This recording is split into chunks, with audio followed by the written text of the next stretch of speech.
আলহামদুলিল্লাহ, শিশুটি সুস্থ আছে, ভয় পাবার কিছু নেই। একটা কথা মনে রাখবেন, শিশু জন্মের ৪৫ দিনের মধ্যেই জন্ম নিবন্ধন করে ফেলবেন।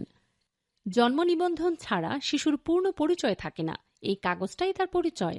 শিশুর জন্ম মানে নতুন একজন মানুষ এই দেশে যুক্ত হল।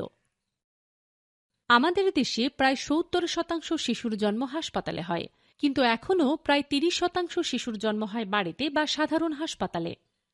তাই অনেক বাবা মাই জানেন না জন্ম নিবন্ধন কেন জরুরি, কখন করতে হয়, আর না করলে কি সমস্যা হতে পারে।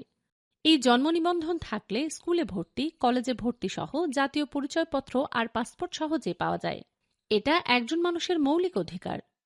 জন্মের মতো মৃত্যু নিবন্ধনও জরুরি, না থাকলে পরিবারকে অনেক আইনি সমস্যার মুখে পড়তে হয়। জমি জমা, উত্তরাধিকার সবকিছু নিয়েই তখন ঝামেলা শুরু হয়। ডাক্তারের কাজ শুধু রোগী দেখা নয়, সঠিক তথ্য দেয়া ও দায়িত্বশীল নাগরিক হিসেবে কাজ করা আমাদের দায়িত্ব।